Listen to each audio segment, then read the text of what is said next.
Bom, meu nome é Adão Cândido, nasci em Porto Alegre em 4 de janeiro de 1971. Me criei no bairro Medianeira, na Zenha, que é o bairro do Grêmio, futebol porto-alegrense. A minha infância, ela foi uma infância relativamente tranquila. Uma família modesta, né? Filho de um operário e de uma pessoa que trabalhou em casa de família e tal. Nunca teve nenhum luxo, mas também nunca teve nenhuma carência muito grande. Estudava em escola pública e tal. E éramos só eu e meu irmão, porque minha irmã nasceu 12 anos depois. Então a minha infância foi basicamente eu e ele, era mais velho, 4 anos mais velho. A gente sempre estávamos juntos, ele liderando e ele sempre envolvido nessas questões ligadas a trabalho científico e tal. Nós ganhamos 2 feiras de ciência, uma com um braço hidráulico e outra com um computador analógico. E daí vem um pouco esse meu contato com a tecnologia, com a inovação e que vem dessa convivência com meu irmão. E eu fui para a política, mas nunca perdi esse gosto pela tecnologia, pela inovação que vem desse período já daí da segunda infância, mais perto da adolescência. Minha relação com o pai e com a mãe sempre foi uma relação tranquila. Meu irmão mais velho, sempre mais ligado ao meu pai, e eu sempre fui mais ligado à minha mãe. Ela, até por ser o filho caçula, durante 12 anos. Depois surgiu a minha irmã. Ela nasceu, eu já tinha 12 anos, então já estava bem, me lembro de tudo. O pai queria muito uma menina, né? Então foi um grande momento de felicidade para a família e tal. Inclusive hoje ela mora em Brasília, né? Meus irmãos todos casualmente moram aqui, né? Nós conseguimos, por uma casualidade do destino, que todos os irmãos morassem em Brasília.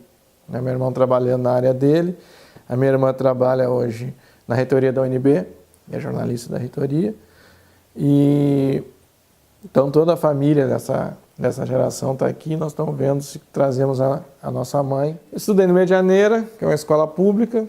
Depois eu fui para um outro colégio, Odila, na Zona Sul, que nós nos mudamos. E depois eu fui para o Júlio de Castilhos fazer o segundo grau. Fui para o movimento estudantil, nós participamos ativamente da greve que teve dos professores em 86, 87, 88 também teve greve geral. Nós paramos o Grêmio, paramos a cidade, paramos a escola. Então, aquele momento foi um momento de retomada, um momento muito rico. Retomada que eu digo da luta social, porque nós estávamos tendo a abertura política. Depois eu fui para a universidade, fui para a PUC, fiz vestibular, passei na FAMEX, na Faculdade de Meios de Comunicações, escolhi o curso de publicidade. Porque aí já vinha desse trabalho do Grêmio Estudantil, trabalhando com jornal, trabalhando com essa parte de comunicação, então decidi que é nisso que eu queria focar a minha vida. E passou um tempo, eu já estava metido no diretório acadêmico, depois teve a eleição para o DCE, eu me candidatei, fui eleito. E naquele momento havia uma grande inflação, então nós tínhamos uma luta constante contra o aumento das mensalidades, e depois veio o Plano Real, que estabilizou a economia e, digamos assim, perdeu um pouco a funcionalidade de toda aquela mobilização que a gente fazia, porque as mensalidades foram estabilizadas. Mas, de qualquer forma, foi uma experiência rica, né? Foi a primeira vez que eu assumi um cargo de projeção, isso na cidade tinha uma relevância e tal, porque a PUC é muito importante. E depois eu fui eleito para a UNE, em 95, e aí num congresso aqui em Brasília. E eu morei aqui um tempo para preparar esse congresso, e depois vivi um tempo em São Paulo, como diretor da UNE, trabalhando na parte de intercâmbio da entidade. E depois eu, já em 97, me filiei ao PPS, que é o partido que eu estou até hoje, pelas mãos do nosso presidente, Roberto Freire, né? E a gente começou uma relação política muito profícua, né? E ele, em 99, me convidou para vir trabalhar com ele no Senado, e aí eu me mudo definitivamente para Brasília, né? E eu chegando aqui, eu já morei em vários locais, já morei no Guará, já morei na Asa Sul, já morei na Asa Norte, já morei no Lago Norte, no Sudoeste, que é o lugar que eu mais morei, gosto muito do Sudoeste, e atualmente estou em Águas Claras. Então, já conheço um pouco do plano piloto e um pouco das cidades, né? Fui trabalhar com ele na parte do Senado, onde a gente trabalhava a questão da juventude. Fui coordenador nacional da juventude, reestruturei o trabalho de juventude do partido e nessa tarefa conheci muita gente, conheci o Brasil inteiro, né? E hoje essa experiência é muito interessante, né? A gente poder dizer que conhece, né, o partido, conhece as pessoas que fazem a política no partido e conhece também o país, né? Então, isso também me deu condição de hoje estar na Executiva Nacional, de desenvolver esse trabalho à frente da Secretaria de Comunicação Nacional do partido, né? E chefiando o staff, né, a equipe do presidente. Então agora nós estamos iniciando um novo desafio, que é esse desafio da pré-candidatura. É um desafio de recuperar para o partido a cadeira de deputado federal que nós tínhamos aqui em Brasília, um companheiro que saiu do partido, e nós achamos que existe espaço para uma candidatura nova, com o nosso perfil, que defenda as bandeiras do PPS, que defenda, como eu, a inovação na política e a política como um meio de transformação social, né? A política hoje, por mais que as pessoas falem mal dos políticos, não existe outro método de transformação que não seja, dentro da democracia, fazer política, participar, debater, apresentar propostas. Alguns tu vai ganhar, outros tu vai perder. Entende? Isso é o jogo democrático. Então, a minha candidatura é essencialmente uma candidatura em defesa da política, da boa política. Mas não existe nada fora da política. Fora da política é a violência, é a barbárie. Então, nós somos essencialmente um partido de pessoas que faz política, que prima pela política, pelo debate, pela composição, quando é possível, digamos assim, pelo aprimoramento de uma proposta, mesmo que não seja a nossa, mesmo que não seja de um companheiro nosso. Quando uma proposta é boa, ela deve ser aceita. Então, isso essencialmente é como eu imagino que a política deve ser feita. Estou com o Roberto Freire no Congresso, então, há 15 anos, trabalhando diariamente nas grandes questões do país, assessorando ele, que reputo como um dos grandes homens públicos desse país, que está há 40 anos na vida pública, tem mandatos por Pernambuco, mandatos por São Paulo, e se prepara para mais uma campanha. Quer dizer, um dos grandes orgulhos da minha vida é servir como assessor do Roberto Freire, que é um grande político do Brasil. Eu acho que é o grande professor dessa escola, da escola que nós entendemos como a escola correta de fazer política. Então, aprendo muito com ele, aprendo diariamente com o Roberto. Então, e eu acho que isso é importante na política. Nós temos que definir claramente quem somos, o que defendemos, quem nós queremos que esteja ao nosso lado e quem nós queremos que esteja do outro lado, né? Por mais que no Brasil tenha uma tradição de sempre fazer alianças sem pé nem cabeça, né? Eu acho que a política se faz muito hoje baseada na identidade de valores, na identidade de projeto.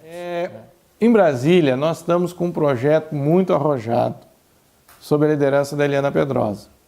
Aqui, nós vivemos um momento de indignação na política, porque o atual governo tem sido um péssimo governo, né? Tem sido uma grande decepção. E isso gera na população um sentimento de revolta. Nós temos aí uma grave crise na segurança, uma grave crise na saúde, na educação e no transporte. Nós não conseguimos dar resposta a essas questões que são fundamentais, políticas públicas fundamentais para o bem-estar da população. O Estado,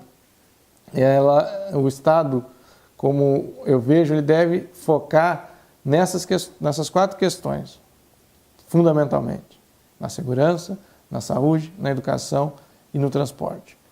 As outras coisas, é bom que o Estado esteja apoiando, presente e tal, mas não é fundamental.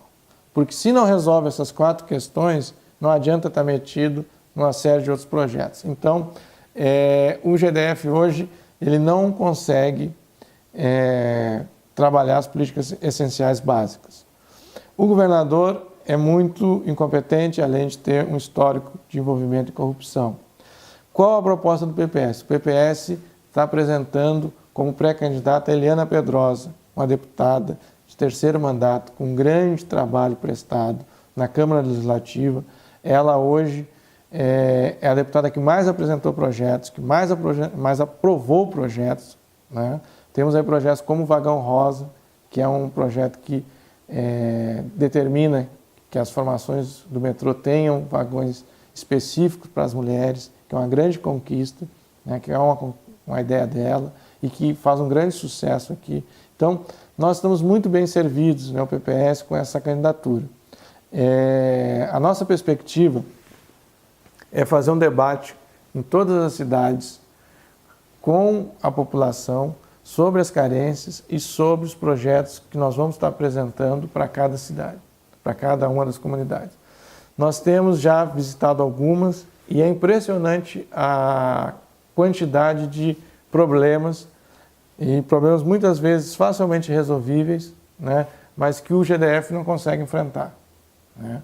Então, a nossa perspectiva aqui é uma expectativa de mudança na política do Distrito Federal, de renovação, tanto no quadro do Executivo quanto no Legislativo. Nossa chapa é uma chapa nova, uma chapa que está se formando com pré-candidatos muito combativos, né, tanto no plano federal quanto no plano distrital, liderados pela Eliana. Então nós estamos aí com uma grande expectativa em relação ao próximo pleito. Bom, na questão nacional, o PPS fez um indicativo pelo Eduardo Campos e pela Marina. Nós entendemos que essa é a melhor opção hoje para apresentar a solução que o Brasil precisa. Esse governo do PT tem chegado a um fim de ciclo, se esgotou, não tem mais o que apresentar. Está hoje tentando requentar a política pública da Bolsa Família como se isso fosse uma grande novidade. A Bolsa Família tem uma funcionalidade conservadora, ela mantém o pobre, como nós vimos, já tem aí, estamos ainda há 12 anos de Bolsa Família, quem era pobre continuou pobre, só que agora houve um congelamento da pobreza, né? Ela não consegue fazer com que as pessoas modifiquem a sua condição social. Esse projeto visivelmente está esgotado, porque a macroeconomia chegou a um gargalo, a inflação retornou, os preços explodiram, fizeram algumas barberagens na questão da energia elétrica, fizeram a opção por não aumentar a tarifa quando deveriam, estão represando os preços, assim como da gasolina, ou seja, há todo um ambiente de desconstrução da confiança que o Brasil construiu junto aos investidores, e essa confiança é importante porque ela gera investimento, e investimento gera emprego, gera estabilidade. Então hoje o governo do PT conseguiu desconstruir essa conquista que foi a estabilidade econômica. Então nós somos oposição a esse governo e estamos indicando a candidatura do Eduardo Campos e da Marina. O papel da minha família é ser o meu esteio, né? Tanto a Patrícia, minha esposa, quanto meus irmãos, né? Quanto a minha mãe, são referências, mas além de referências são aquelas pessoas que realmente eu me apoio